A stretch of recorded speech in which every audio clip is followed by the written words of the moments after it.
Bonjour à tous et bienvenue pour cette nouvelle vidéo sur la chaîne Le Boudoir. Comme vous l'avez vu dans le titre, c'est la vidéo présentation du Blossom Spring Challenge que vous attendez tant.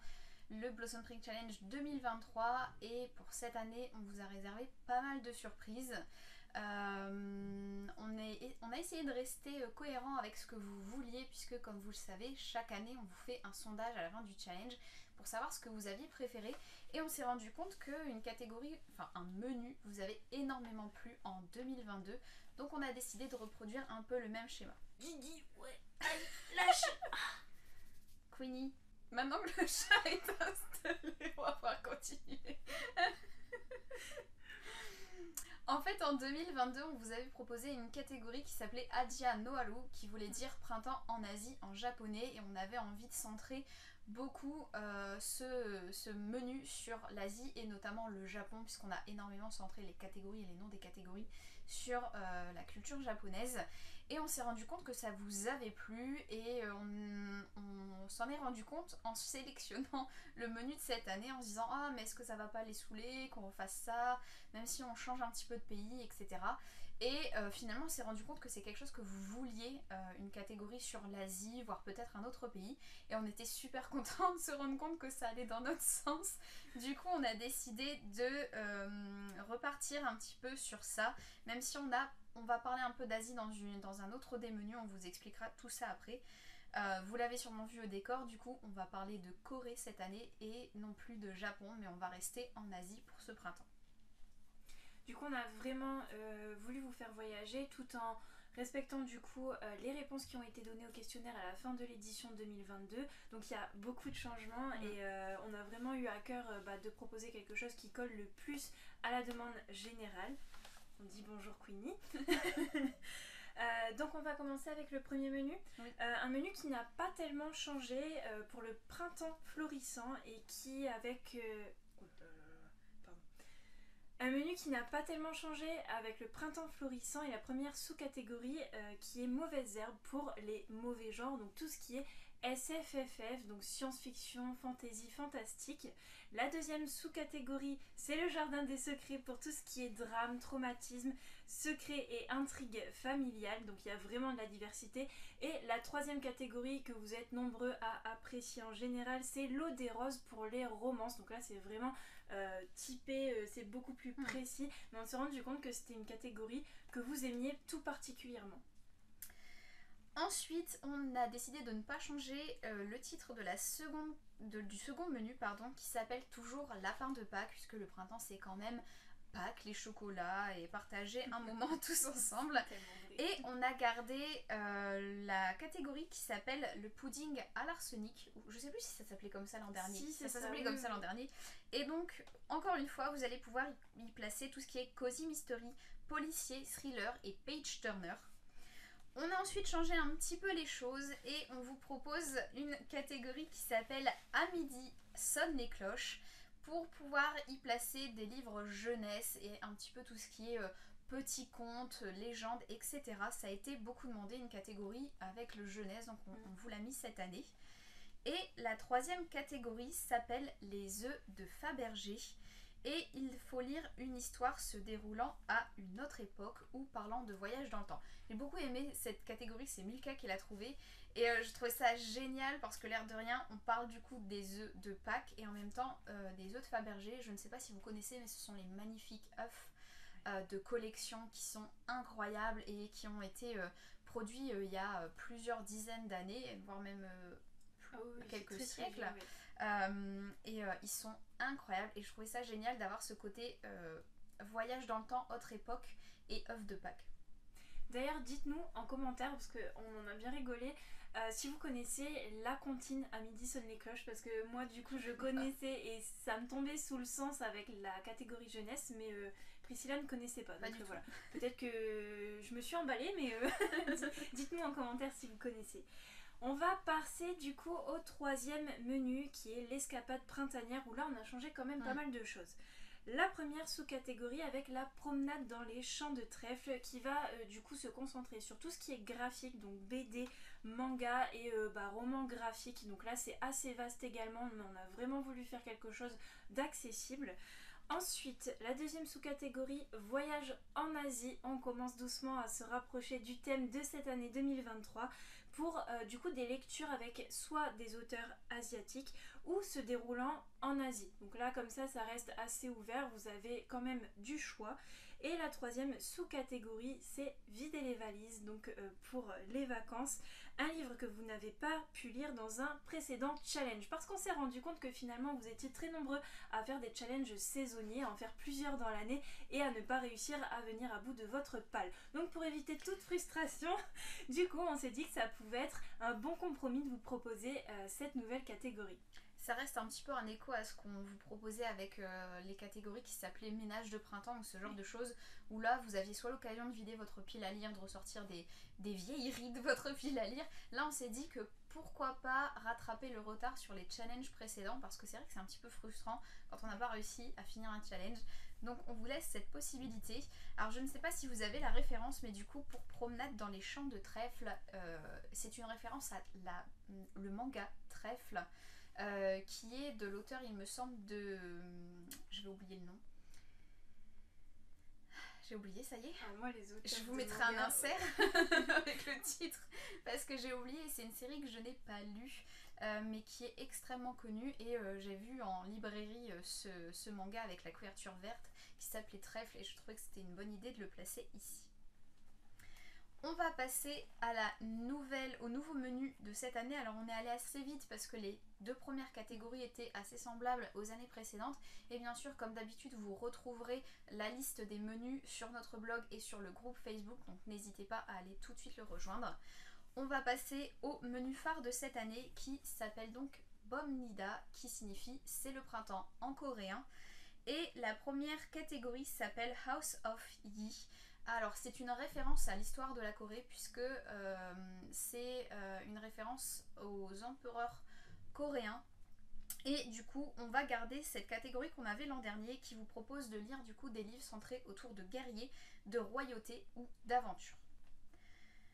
La deuxième catégorie s'appelle Feel the Rhythm of Korea, et c'est une référence aux spots publicitaires qui passent sur les réseaux sociaux avec le groupe BTS, qui ont fait partie du spot publicitaire de la Corée pour promouvoir le tourisme et la culture. Et on va vous proposer cette fois, et c'est un petit peu nouveau, de lire des livres autour de la musique, des artistes ou des films, puisque c'est quelque chose qu'on n'a pas fait. Et je trouve que l'air de rien, si vous vous intéressez à la K-pop et à tout ce qui est autour, l'air de rien ce sont des artistes multidisciplinaires qui généralement chantent, dansent et font aussi parfois partie des castings des K-dramas, donc ce sont des acteurs, et je trouve ça super intéressant. Donc voilà, ça c'est une nouvelle catégorie, et je pense qu'il y a aussi pas mal de livres qu'on ne connaît pas autour de la musique, des artistes et des films qui peuvent être super intéressants. La dernière catégorie, elle s'appelle I Purple You. Et encore une fois, c'est une référence à BTS et surtout à V, qui est un des chanteurs du groupe et qui a lancé un peu ce slogan qui signifie je t'aime. Et c'est surtout une référence à Purple Island, qui est une île en Corée où les habitants se sont amusés un petit peu à rendre tout violet, à planter des fleurs violettes, à peindre des choses en violet, etc. Et je trouve ça super beau, et c'est vrai que ça m'a rappelé le printemps, parce que je pense que dans la première édition ou une des deux éditions du Blossom Spring Challenge, la couleur thématique c'était le violet, et je me suis dit qu'il fallait qu'on reprenne ça. Du coup, vous allez pouvoir lire cette fois des livres avec des couvertures dans les nuances de violet et de fuchsia. Alors avant de continuer avec tout ce qu'on vous propose autour du challenge principal dont on vient de vous énoncer les catégories et les menus, on tient tout de suite à vous dire qu'on est assez triste de ne pas vous proposer cette année de livres voyageurs. On s'explique tout de suite. C'est un concept qu'on a adoré, et vous avez été nombreux à nous dire justement dans le questionnaire de retour de l'édition 2022 que vous aviez bien aimé le concept également. Malheureusement, tout ne s'est pas déroulé tout à fait comme on l'espérait en 2022. Le livre a fini par se perdre, les gens ne répondaient pas forcément. Le jeu de le garder une quinzaine de jours puis de le renvoyer à la personne suivante n'a pas été respecté et c'est frustrant en fait. C'est frustrant pour tout le monde, autant pour nous organisatrices que pour les lectrices qui s'étaient, lecteurs et lectrices pardon, qui s'étaient inscrites pour recevoir ce livre. Donc on a décidé de ne pas réitérer l'expérience. Peut-être plus tard, en dehors du challenge, mais pour l'instant ça n'est pas du coup prévu. Mais ce n'est pas pour autant qu'on vous a pas programmé plein de choses. Oui. Déjà, on va parler des lectures communes, puisque l'air de rien, vous êtes beaucoup à nous en avoir réclamé encore. On en avait organisé une l'an dernier et cette année, on a décidé de vous en choisir 3. Donc on va vous les annoncer tout de suite, comme ça vous permettra d'acheter les livres si vous ne les avez pas encore.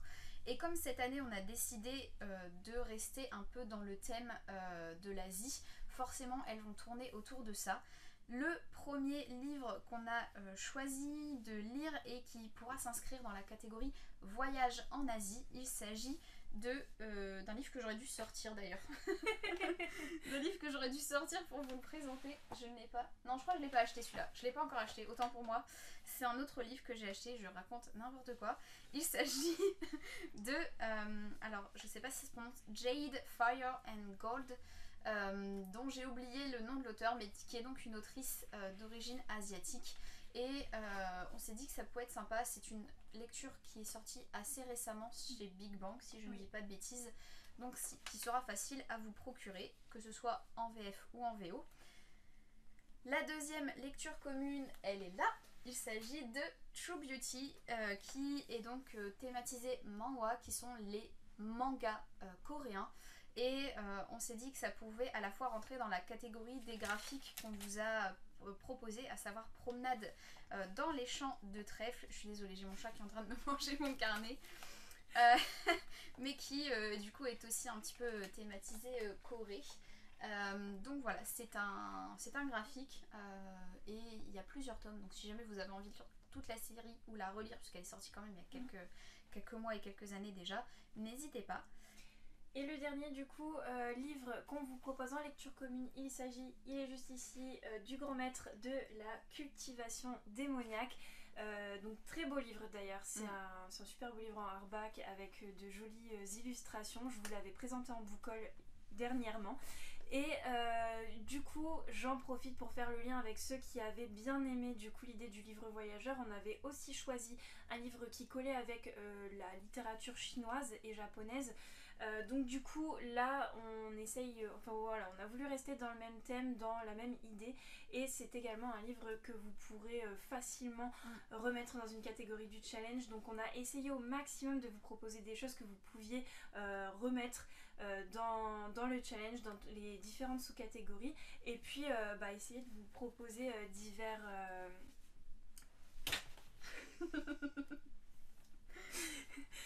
et de vous proposer divers thèmes, divers genre format, c'est ça. Et de vous présenter divers formats du coup plus ou moins faciles à lire, plus ou moins accessibles et plus ou moins du coup qui peuvent coller avec tout le monde. Je ne sais pas si vous voyez Mademoiselle Queenie qui est toujours là, mais elle s'éclate comme d'habitude.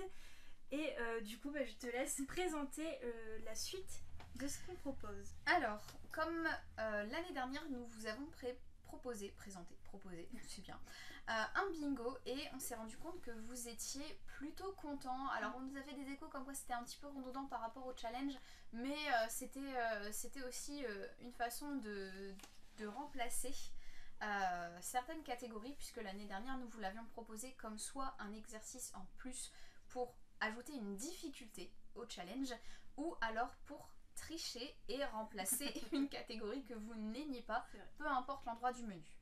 Donc cette année on l'a remis parce que l'air de rien vous étiez plutôt content de l'avoir. On a un petit peu diminué le nombre de catégories de ce bingo parce qu'il y en avait quand même beaucoup, et je vais donc vous les énoncer si j'arrive à me relire. Oui, j'arrive à m'en relire. Alors, la première case du bingo s'appelle Boys Over Flowers. Et il s'agit d'un livre qui va vous permettre de bousculer les genres.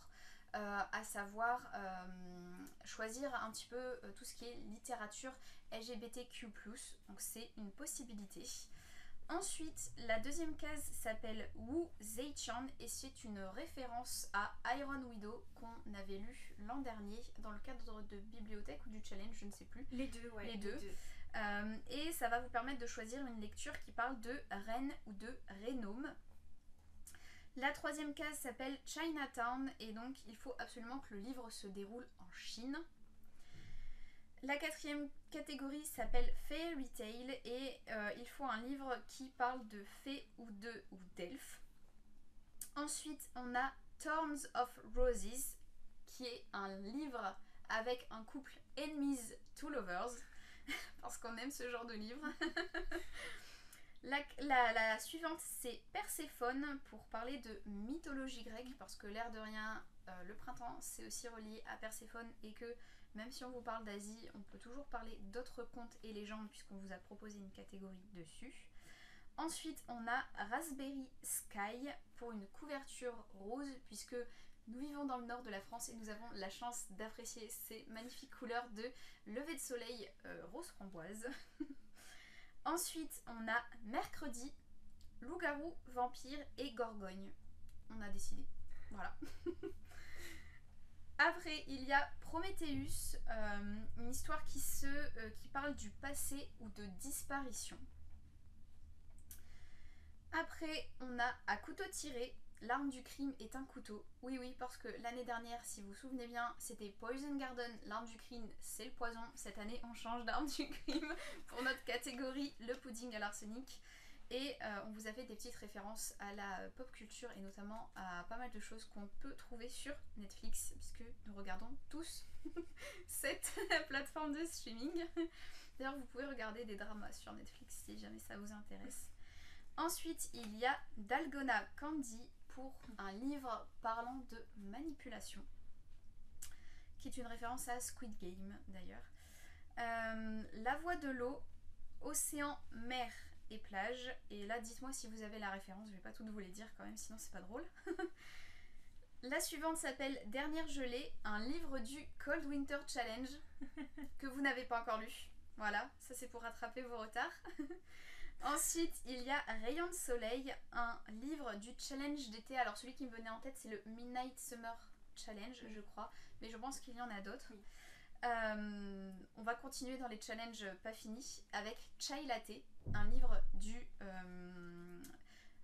Pumpkin Autumn Challenge, pardon, trou de mémoire. Et les deux dernières s'appellent Little Woman, une adaptation de film ou de série, et Smooth Like Butter, un livre qui parle de K-pop. Et là, si vous n'avez pas la référence, tant pis pour vous. C'est maintenant que je me rends compte à quel point on a été influencé quand même par tout ce qu'on regarde. Mine de rien, c'était... Bon voilà, du coup on a changé pas mal le bingo de l'année dernière. Il y a quelques catégories qui se recoupent, mais globalement on propose autre chose. Donc j'espère que... Enfin, on espère que ça vous plaira. Donc voilà, ça c'était pour le challenge principal et le bingo où vous pouviez corser ou changer certaines catégories. Les lectures communes, on vous en a parlé et on a une petite surprise cette année pour vous. Alors on n'a pas encore choisi de date, mais on a décidé, au lieu de vous proposer le livre voyageur qui n'avait pas fonctionné l'an dernier, de quand même rester en contact avec vous et outre par la page du groupe Facebook, de vous proposer un meet-up cette année. Donc si vous avez envie d'y participer, n'hésitez pas à nous le faire savoir. On va d'abord voir un petit peu qui est intéressé, s'il y a du monde, et voir comment on va pouvoir organiser ça. On va sûrement organiser ça sur l'île, puisque c'est une des grandes villes de France qui est la plus proche de chez nous. Donc n'hésitez pas à nous faire savoir si vous avez envie de participer à un meet-up, d'échanger du coup sur les lectures de printemps. Très franchement, on a déjà quelques idées en tête pour... mettre un petit peu de piment pour ce meet-up, à savoir vous proposer quelques petites choses à gagner, organiser pourquoi pas un pique-nique qui pourrait être très très sympa, un petit peu comme le faisait Babelio en été. Donc surtout n'hésitez pas à nous dire si vous avez envie de participer à ça, comme ça nous permettra de tâter un peu le terrain et de voir ce qu'on peut vous proposer d'ici la fin du challenge. Voilà, du coup c'est tout pour ce nouveau challenge, cette nouvelle édition 2023. N'hésitez pas à venir en parler avec nous en commentaire, à nous donner les références que vous avez trouvées, à nous parler du meet-up, à nous parler de tout, à surtout partager vos pals. N'hésitez pas à nous rejoindre du coup sur le groupe Facebook. En général il est très dynamique et il y a beaucoup de participation, on vous en remercie toujours. Sur ce du coup on vous laisse, on vous fait de gros bisous et on vous dit à très bientôt pour nos pals respectives. Tiens. J'allais dire, et surtout un bon challenge, mais il a pas encore commencé. Alors ça c'est ce que vous ne voyez pas à l'écran. Mais qui est en train de torturer Milka parce qu'elle plante ses grilles. Ça là. Ah, yaï. Sinon elle est gentille hein. Voilà. Elle est très belle surtout.